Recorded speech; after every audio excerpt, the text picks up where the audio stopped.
Hello दोस्तों, this is my channel core civil engineering. और आज हम लोग देखने वाले हैं क्वांटिटी सर्वेइंग कोर्स, जिसमें हम लोग पढ़ने वाले हैं role of quantity surveyor and billing engineer. इनका इंपॉर्टेंस क्या है, रोल क्या है, रिस्पॉन्सिबिलिटी क्या है, वो सारा कुछ देखने वाले हैं एक एक करके। तो लेट्स नाउ स्टार्ट।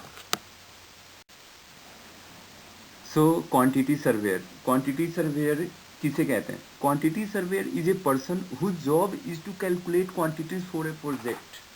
इसका मतलब क्या है? क्वांटिटी सर्वेयर एक पर्सन है जिसका काम है क्वांटिटीज को कैलकुलेट करना कोई भी प्रोजेक्ट का। और क्वांटिटी सर्वेइंग किसे कहते हैं? Quantity surveying is an art to collect data about materials and cost required for a project. इसका मतलब क्या है? क्वांटिटी सर्वेइंग एक आर्ट है जो कलेक्ट करते हैं हम लोग डाटा, कोई भी मटेरियल एंड कॉस्ट जो प्रोजेक्ट के लिए रिक्वायर्ड होता है। क्वांटिटी सर्वेइंग का काम क्या है? कोई भी प्रोजेक्ट शुरू होने से पहले हम लोग उसका एस्टिमेशन निकालते हैं, मतलब कितने पैसे लगने वाले हैं, क्योंकि सारा कुछ इस पे ही डिपेंड करता है। अगर हमने पहले से कोई आइडिया नहीं हो तो हम लोग कुछ भी नहीं कर सकते हैं, बीच में पैसे कम पड़ सकते हैं, ज़्यादा भी पड़ सकते हैं। तो ये हमारे फील्ड में बहुत ही सबसे ज़्यादा इम्पॉर्टेंट है क्वांटिटी सर्वेइंग का, क्योंकि प्रोजेक्ट शुरू होने एक एक आइटम, मतलब हम लोग कोई भी प्रोजेक्ट शुरू करते हैं तो उसमें बहुत सारे आइटम होते हैं, एक्सकेवेशन से लेके फिनिशिंग, इंटीरियर, एवरीथिंग। तो ये एक एक आइटम का बताता है कि इस आइटम के लिए कितने पैसे लगने वाले हैं और उसका कितना क्वांटिटी है। तो ये हमारे कंस्ट्रक्शन लाइन में बहुत ही इम्पॉर्टेंट है। इनका रोल क्या है देख लेते हैं। कोई भी क्वांटिटी सर्वे, पहले उसका क्वांटिटी निकालने से पहले हम लोग को ड्राइंग अच्छे से स्टडी करना पड़ता है, क्योंकि सारा कुछ ड्राइंग पे ही है। ड्राइंग पे क्या क्या दिया हुआ है, उसका स्पेसिफिकेशन क्या है। अगर हमें जितना अच्छे से ड्राइंग क्लियर मिले और स्पेसिफिकेशन रहे तो हमें उतना ही एक्चुअल क्वांटिटी मिलेगा।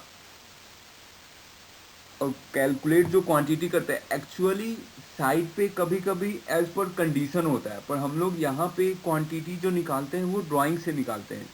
तो कभी कभी 5% का क्वांटिटी वेरी करता है एज पर साइट एंड, क्योंकि ये कंस्ट्रक्शन से पहले करते हैं और जब साइट पे काम शुरू होता है तो कुछ वहाँ प्रॉब्लम होता है या कुछ ड्राइंग चेंजेस होते हैं या ऐसे वैसे, तो वो 5% चेंज होता है नॉर्मली, मतलब बता रहा हूँ आपको। तो नॉर्मली हम लोग यहाँ एज पर ऑटो कैड के ड्राइंग से निकालते हैं यहाँ क्वांटिटी जो भी।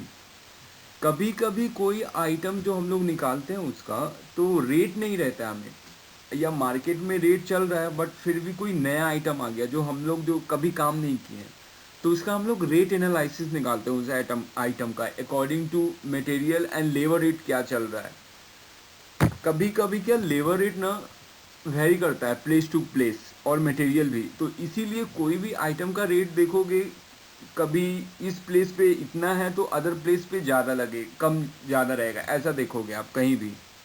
तो ऐसा होता है। और इस्टीमेशन जो हम लोग निकालते हैं ऑल एक्टिविटीज़ का निकालते हैं, वो हमें ही मालूम करना पड़ता है, ये कोई बताएगा नहीं कि कौन कौन सा आइटम होगा, क्योंकि हमें इतना एक्सपीरियंस हो जाता है काम करते करते कि क्या क्या होता है। जैसे पहले एक्सकेवेशन होता है, देन फुटिंग होता है, देन बीम होता है, देन ऐसे ही फिलिंग वुलिंग, फिर प्लास्टरिंग, ब्लॉक वर्क, जो भी मतलब लाइन एक एक आइटम का हमें निकालना पड़ता है इसमें। ये बिल्डिंग वाइज भी आप निकाल सकते हो या प्रोजेक्ट वाइज। इससे हमें मालूम चलता है कि कंस्ट्रक्शन में कितना क्वांटिटी है और कितना पैसा जाने वाला है। इससे हम लोग इजीली बता सकते हैं स्टील इतना जाने वाला है, कंक्रीट इतना जाने वाला है, सीमेंट इतना जाने वाला है, फ्लोरिंग इतना जाने वाला है। Okay. Monitoring of budget and timeline. Monitoring क्या करना है? जैसे ये प्री कंस्ट्रक्शन एस्टिमेशन जो है प्री कंस्ट्रक्शन वर्क है, बट जब साइट चालू हो जाता है, कंस्ट्रक्शन शुरू हो जाता है, तो हमें मॉनिटरिंग करना पड़ता है कि हमने जो बजट के लिए डाला है क्वांटिटी या अमाउंट इतना आया है वो मैच हो रहा है कि नहीं। वो हमारा ही काम है ध्यान देने के लिए साइट पे, मतलब अगर क्वांटिटी वेरी हो रहा है तो क्यों वेरी हो रहा है हमें चेक करना होगा साइट पे कभी। इसीलिए हम लोग मॉनिटरिंग करते हैं टाइम, बजट वही है ना जो हम लोग निकाले हैं और टाइमलाइन मैच हो रहा है कि नहीं, कि हम लोग कोई भी आइटम के लिए इतना टाइम दिए थे कितने दिन में कंप्लीट करना है एज पर लेबर। तो वो सब हमारा ही काम है। Risk assessment of the project, ये क्या होता है? कभी कभी वही अमाउंट हमने निकाला, समझिए 20 करोड़ कोई प्रोजेक्ट का, पर वो कभी वेरी हो गया, तो ये क्यों वेरी हुआ, ये हम पे रिस्क रहता है। अगर हमने 20 करोड़ का ही मैनेज किया है, प्रोजेक्ट का चला गया उससे ज़्यादा, तो क्यों गया, कैसे गया, या कोई कॉन्ट्रैक्टर रहता है कभी छोड़ देते हैं आइटम बीच में ही, काम की नहीं करेंगे, कुछ तो डिस्प्यूट हो जाते हैं। तो कोई भी नया कॉन्ट्रैक्टर आता है तो स्टार्ट से काम करने में उन्हें चार्जेस ज़्यादा देने पड़ते हैं, तो ये सब हमारे लिए बहुत रिस्क होता है। वो फिर हमारा जो फाइनेंशियल है वो मतलब मैच नहीं करता है जो हमने पहले से कैलकुलेट कर रखा है, तो वो सब हमें ध्यान रखना होगा। नेक्स्ट क्या है, कॉस्ट प्लानिंग। हाँ, एस्टिमेशन बहुत ज़रूरी है कॉस्ट प्लानिंग के लिए, क्योंकि सारा कुछ कॉस्ट प्लानिंग एस्टिमेशन पे डिपेंड करता है, फाइनेंशियल मैनेजमेंट। क्योंकि हम अगर पहले से निकालिए तो सब कुछ मालूम हो जाता है कि ये आइटम का इतना रेट है, तो ऐसे ऐसे मैनेज करना है। तो ये कॉस्ट एस्टिमेशन कॉस्ट प्लानिंग में बहुत इंपॉर्टेंट है। टेंडर एनालिसिस, एस्टिमेशन वाले आगे जाके टेंडर का करते हैं काम, क्योंकि टेंडर के लिए बहुत एक्सपीरियंस चाहिए, तो हमें काम करते करते एक्सपीरियंस हो जाता है। नॉर्मली इंडिया में टेंडर के लिए उतना एक्सपोजर नहीं मिलता है, इसलिए ना कहीं सीखने को मिलेगा आपको। तो ये टेंडर एनालिसिस के लिए ये बहुत काम आता है कि कैसे मतलब चलना है, कितना रेट डालना है, कि ताकि टेंडर इजीली कॉन्ट्रैक्टर जो काम हमसे लेते हैं वो इजीली ओके रहे, उनके लिए भी फ़ायदा रहे, हमारे लिए भी, मतलब सब कुछ लेके चलता है। ऐसे टेंडर एनालिसिस करते हैं हम लोग। वर्कआउट से level built up area of each floor या ईच बिल्डिंग, इससे क्या होता है, हम लोग क्वांटिटी निकाल लेते हैं, अमाउंट निकाल लेते हैं, बजट निकाल लेते हैं, तो हमें इससे मालूम चल जाता है कि इस इस बिल्डिंग के लिए कितना अमाउंट जाने वाला है, या एक फ्लैट का क्या, या पर स्क्वायर फीट हम लोग रेट बता सकते हैं, क्योंकि हमें कंस्ट्रक्शन पहले से मालूम हो गया। तो ये मार्केटिंग जो या सेल्स करते हैं फ्लैट, उनके लिए बहुत इंपॉर्टेंट होता है। Okay. Billing engineer totally different है क्वांटिटी सर्वेयर से। क्वांटिटी सर्वेयर को क्वांटिटी निकालना पड़ता है, पर बिलिंग इंजीनियर को क्या, वर्क ऑर्डर मेंशन रहता है, उसमें सब कुछ क्वांटिटी, अमाउंट या रेट क्या है, सब कुछ मेंशन दिया हुआ रहता है। इन्हें बस जो कॉन्ट्रैक्टर एग्रीमेंट है वो स्टडी करना अच्छे से। उन्हें बोले तो एग्रीमेंट में एवरीथिंग मेंशन रहता है, कौन सा आइटम का क्या रेट है, कितना क्वांटिटी है, और कैसे कैसे स्पेसिफिकेशन है, सब मेंशन रहता है। जैसे mobilization advance, recovery, retention money, defect liability period, performance bank guarantee, सारा कुछ। मोबिलाइजेशन एडवांस मतलब कितना देना है, रिकवरी कैसे करना है, रिटेंशन मनी कितना लेना है, डिफेक्ट लाइबिलिटी पीरियड का ड्यूरेशन क्या है, परफॉर्मेंस बैंक गारंटी कितना है, सब कुछ मेंशन रहता है। ये उनको पढ़ना पड़ता है एग्रीमेंट में।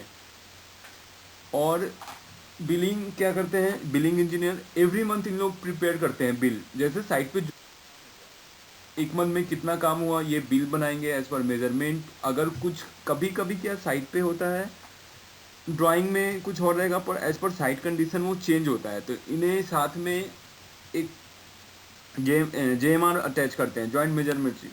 अगर कुछ चेंज हुआ है तो वो लेंगे, जो अगर क्लाइंट है उन पर साइन लेंगे और साथ में बिल के साथ सबमिट करेंगे, ऐसा रहता है। ये एवरी मंथ बिल बनाते हैं और देन बिलिंग इंजीनियर चेक करता है। मतलब बिलिंग इंजीनियर दो तरह का, एक कॉन्ट्रैक्टर की तरफ से और एक क्लाइंट की तरफ से। कॉन्ट्रैक्टर बिल बनाएगा एवरी मंथ, उसे आर ए बिल बोलते हैं, जैसे रनिंग अकाउंट बिल, और वो सबमिट करेगा, देन वो चेक करेगा, देन अमाउंट रिलीज होता है। और बिलिंग इंजीनियर का क्या काम है, डिपार्टमेंट लेबर बिल भी बनाते हैं, क्योंकि इनके अंडर बहुत सारे छोटे छोटे कॉन्ट्रैक्टर काम करते हैं, जैसे ब्लॉक वर्क का, प्लास्टर का, वाटर प्रूफिंग का, कंक्रीट का, स्टील का। तो ये नॉर्मली 2-2 हफ्ते पे उनका बिल बनाते हैं, क्योंकि उन्हें खर्ची के लिए पैसे लगते हैं, तो वो 2-2 वीक पे बिल बनाते हैं और उनका अमाउंट रिलीज करते हैं। तो उनका चेक करना बहुत ज़रूरी है कि एज पर साइट से क्या आ रहा है, साइट से क्या आ रहा है और एज पर ड्राइंग क्या है, तो वो चेक करते हैं। इनका ये काम है बिलिंग इंजीनियर का। और रिकन्सिलेशन ऑफ मटेरियल, ये बहुत ज़्यादा इंपॉर्टेंट है। एवरी मंथ मतलब सीमेंट कितना गया, स्टील कितना गया, जो जो कॉस्टली मटेरियल है उसका रिकन्सिलेशन भी होता है। कि नॉर्मली क्या स्टील का 3% वेस्टेज है, तो उसी में वैरी उतना ही करना चाहिए, नहीं कि ज़्यादा कम गया, नहीं तो फिर पेनाल्टी लगता है, ऐसा होता है। और ये क्रॉस चेक भी करते हैं, कभी कभी साइट बिल भेजते हैं, साइट इंजीनियर जो बिल भेज देते हैं एज पर मेजरमेंट, तो इनका काम है वो क्रॉस चेक करना। और ये बिलिंग इंजीनियर ही प्रिपेयर करते हैं डीपीआर, डब्ल्यूपीआर और एमपीआर। डीपीआर क्या है? Daily progress report, weekly progress report और मंथली प्रोग्रेस रिपोर्ट। इसमें सब कुछ दिखाते हैं, ये साइट पे स्टाफ कितना है, लेबर कितना है, कौन सा आइटम कितना काम हो रहा है, मतलब आरसीसी हुआ तो कितना एमक्यू हुआ उस मंथ में, ऐसे दिखाते हैं एवरी। और most important IS code 1200 billing engineer को आना ही चाहिए, याद होना ही चाहिए, क्योंकि हम लोग जो बिल बनाते हैं एज पर IS 1200। So every billing engineer must be remember, you should always in keep in mind, क्योंकि कोई भी आएगा ये पूछेगा ही कैसे करते हो, कोई भी कैलकुलेशन लेते हो तो कैसे करते हो, ओपनिंग लेते हो तो उनका डिडक्शन का क्या रूल है, तो सब सारे कुछ IS 1200 में मिल जाएगा आपको, सो आपको याद रखना होगा। थैंक यू दोस्तों, आज के लिए इतना ही, फिर नेक्स्ट वीडियो में मिलते हैं। कैसा लगा कमेंट में आप कुछ भी पूछ सकते हैं। Okay, thank you.